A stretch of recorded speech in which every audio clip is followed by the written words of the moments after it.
All right, Bobby Burton on Texas. I was joking, but no, not a joke. You survived Arch Mania. I can't remember the last time I saw something like that. I don't know if I've ever seen something like that at media days. Really? Of course, I wasn't here for Manziel or Tebow or anything like that. Yeah. I mean, I can see the Tebow or the Manziel kind of thing happening. I stayed out of it. I had one of our guys recorded it for us so we could hear him. But I think that it's a really combining together of several different aspects, right? You have the Manning name, first of all, which is, as I will say this, as a Texas guy, you didn't know that the Manning name carried that much weight in the Deep South or in the Southeast. And now you get a clearer understanding of that. So that's interesting to us. The first family of the SEC. Yeah, I mean, that's that you get that feel, right? And I didn't know that. I'll be honest with you, Bobby, when he commit to Texas, I'm pretty sure the move to the SEC had not been announced. I felt disappointed. I was like, he's not going to play in the SEC. That doesn't make any sense. So, but maybe he must have known something.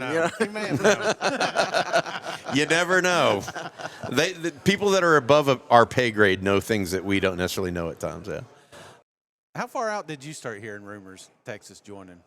I did not. I mean, it came out of the blue for me personally. Now I knew they were interested in changing conferences because Texas had changed its chairman of the Board of Regents, a guy named Kevin Eltife, came into the University of Texas, and I felt like I learned pretty quickly that Kevin wanted to do things, not to shake things up, but he had a certain vision for the University of Texas that didn't necessarily fit the visions that came before him, and not in a rude way or not an inconsiderate way or disrespectful, but like one of the first things he did was let go of Tom Herman. And Tom Herman, he was not a good football coach at the University of Texas. He's okay. He wasn't horrible, but he's just okay. Beat Georgia. That's the only thing. Well, they finished. Look, Kevin Eltife fired Tom Herman when he was 7-3. That's not usually a fireable record. Y'all agree with me? But Kevin Eltife had watched Tom Herman over a period of time and said, I don't think he can get us to where we want to go. And it wasn't just this hair trigger reaction. And so he took that's a big step if you think about it as a chair of Board of Regent. And obviously Chris Del Conte played some role in that as well. But so he's willing to take the big bets. Going to the SEC was not just it's not a 5-year bet on a coach. That's even another level of bet, right? And I think that leadership allowed for that. I did not hear behind the scenes. I'm hearing that. I had heard a little bit that they were willing to change conferences and affiliations and et cetera. I do think that some Texas fans at a long period of time thought, if they go to a different conference, they'll probably go to the Big Ten because that's a big state school, and the Big Ten has a bunch of academically minded schools like Michigan and that kind of stuff. And but ultimately, I think they made a great decision, and it's been a hell of a ride for Texas fans. Has it been kind of like you expected though, coming over here? I mean, you were doing Big 12 media days, and I would say Texas and Oklahoma were it, and then you come over here and there's Georgia and there's Bama. Oh, it's awesome. Yeah. Yeah, no, and I'm also, like, a lot of people don't understand this, like Texas football people, they are Texas fans, don't get me wrong. Yeah. But they love football, period. I mean, they were watching Georgia, Alabama. I mean, they were watching Tennessee, Florida. They weren't LSU, whoever.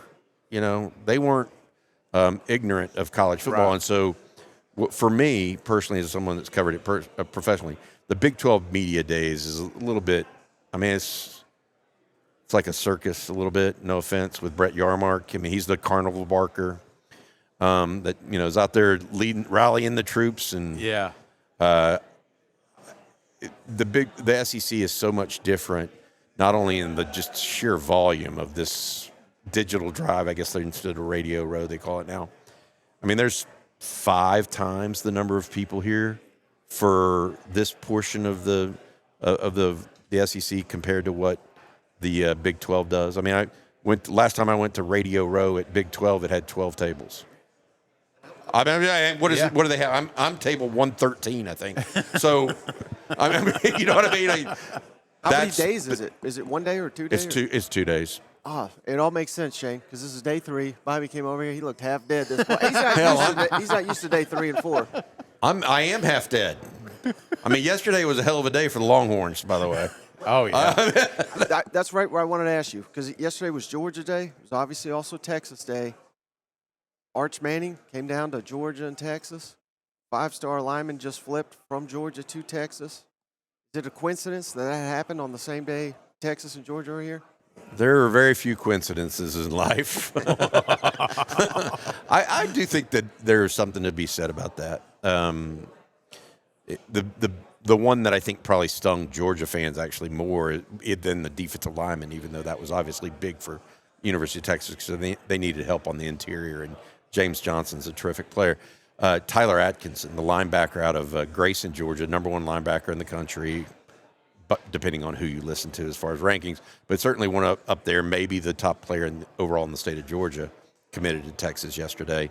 That's the 2nd consecutive year, by the way, the top player in the state of Georgia has signed with Texas. On the same day that Kirby and Sark speak. I agree with you, Mike. I don't think it was.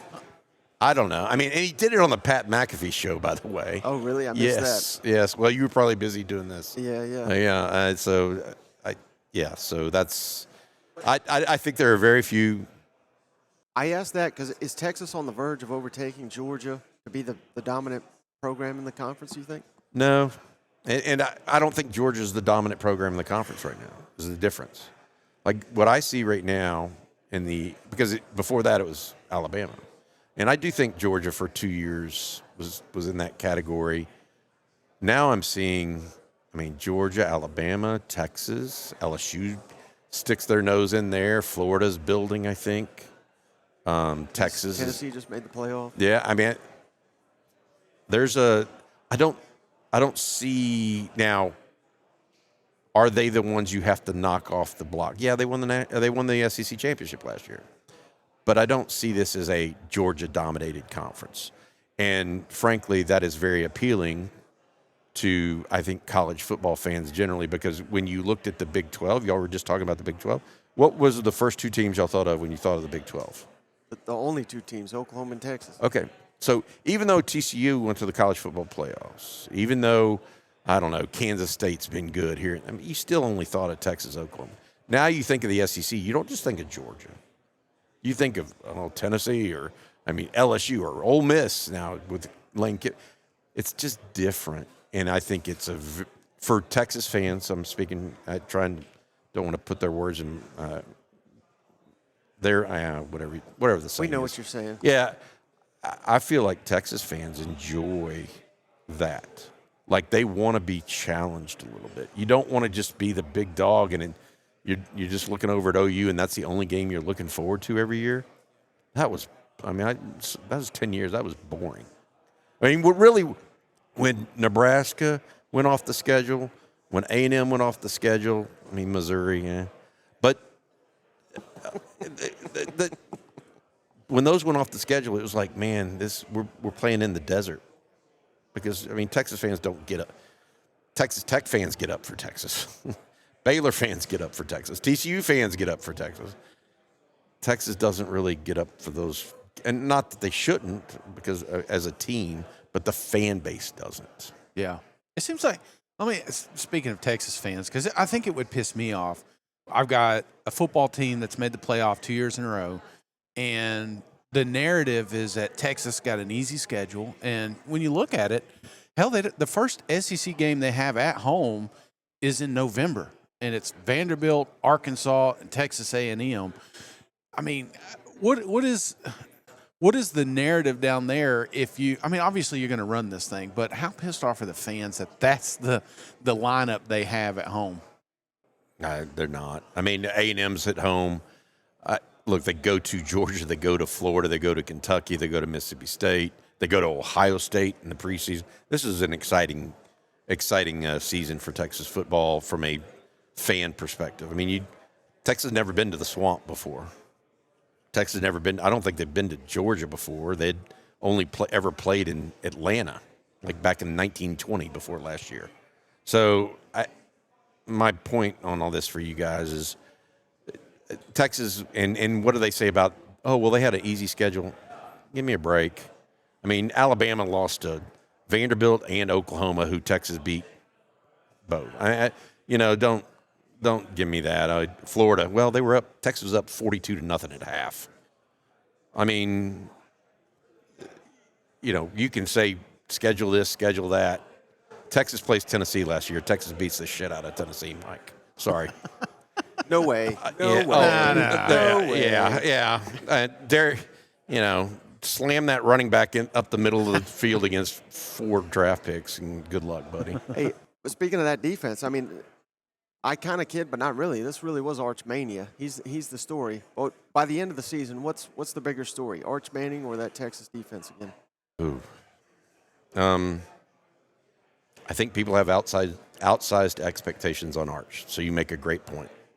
And Texas's defense is very, very capable. The question I have for Texas's defense, more than replacing an Alfred Collins, Vernon Broughton, Barron Sorrell, all draft picks on the front 4, and then the front 7, is this: they were so good in the secondary last year. They had Jahdae Barron, first-round pick, Thorpe winner, right? He was also a 3-year starter and a very cerebral player. Like he wasn't necessarily a first-round draft pick just on his athleticism, right? He's a cerebral player. Andrew Makuba, who came over from Clemson, was a 4-year starter. He started 3 years at Clemson, then came and started at Texas for his 4th year. He went in the 2nd round to the Super Bowl champs. Those 2 guys talk and were great communicators. Y'all have seen secondaries that had a lot of raw talent and then sucked, right? We've seen that too. I mean, at Texas, we've seen Texas have a lot of defensive backs that are going to go to the NFL, but then they just, as a secondary, they didn't gel. I thought he was going to take a shot at A&M there in their secondary last year.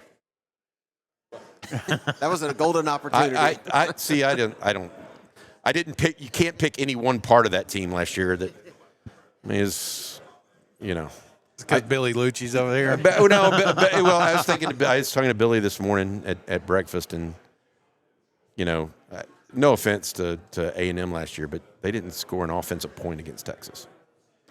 They've got issues on offense that we'll see if they can get through this year. I think Mike Elko will have a better defense. I think everybody agrees with that. How much better is a good question, though. What's your early thoughts on this Ohio State matchup? Oof. 2 new quarterbacks, 2 new offensive lines for both of them. By the way, Ohio State loses all of them. Texas loses 4 or 5. One team had 13 draft picks, the other had 12. This is a different game. Some of the same faces, but not many. I think it's a toss-up. I will say that Texas plays at 11 o'clock. It's probably good they don't play at 7 o'clock. You know what I mean? That's probably a good thing. But we'll see. But they're scared to play on Sunday, right? Yeah, that was it. Scared to play on Sunday. I tell you what, Texas is already going up there and has the national television. But let's move it to Sunday. By the way, Texas moves it to Sunday. Guess who that pisses off is ESPN, who's the television partner. So they're going to just go make more money for Fox and not make any more money for themselves. Which game do you think Texas fans want more? Ohio State, which last team that beat you, or Georgia? Oh, Georgia. Yeah. Y'all's point earlier was really good in that Georgia is kind of the 800-pounder griller. At least they've been the overlord for the last. But they're, you question whether or not Kirby's going to keep that. There's going. always that team you got to get over. Yeah. Georgia had to get over Bama. Tennessee's got to get over Georgia. Texas now got to get over. There's Yes. always that team. Ohio State, Michigan. There's always that team. Good point. I think that's a really, really good way to put it because, I mean, nobody else really that they played last year came particularly close in the SEC. So, yeah. Is there any concerns with this Texas team? Like if you're looking at if we don't win or if we don't make the college football playoffs, it's because this happened. What's your biggest concern with the Longhorns right now? Arch Manning, you know, he's gifted now. I mean, I don't know what you have and haven't seen, but he's also inexperienced. So he throws 2 picks in the fourth quarter. It's football. You know what I mean? That's one loss. You play Ohio State. It doesn't matter how well Arch Manning plays necessarily at some level. That could still be a loss. You play Georgia. That can still be. You play Florida, I think, on the road. First conference. Yeah. And I think Florida's going to be much. He doesn't. I think they will be. So I'm on board with. No offense, Shane. I'm on board with Mike. I think Florida, if Lagway is healthy, like I'm a little concerned about his arm apparently, but I love Jaden Ball.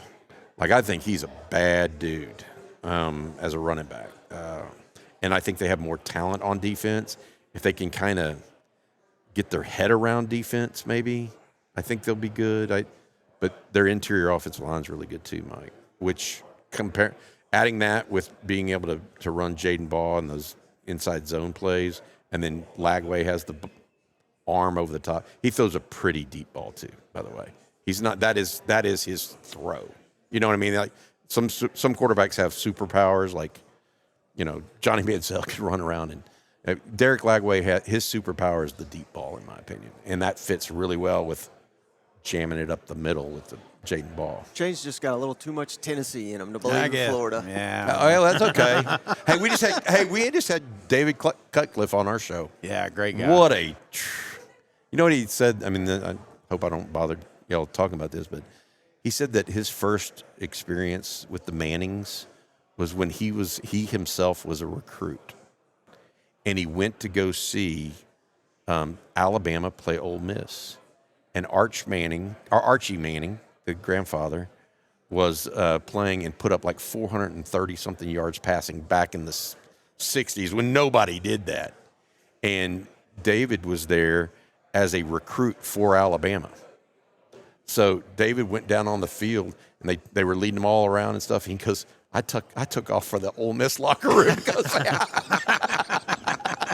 And that was his first interaction, he said, with the Mannings. And, he's what a good guy, dude. I think I could be wrong about this, but I think that was one of the first nationally televised college football games. Oh, really? And they didn't do it back then. Yeah. Yeah. He said it was like 33-32 or something. What was the final score? 32-31. Man, you talk about a guy that hangs out with the Mannings, you know. I mean, he was telling me that Peyton was in Spain with his kid, you know. I was like, he's an Oklahoma kid. It's funny because we're coming down the elevator. Some of these young Oklahoma guys got in there. I was like, they have no clue. Living legends sitting right there, you know. And I watch Radio Road. You know, it's been 4 years since we've been here, and it's kind of wild, the transition of media. You know, when I first got here, it was all radio.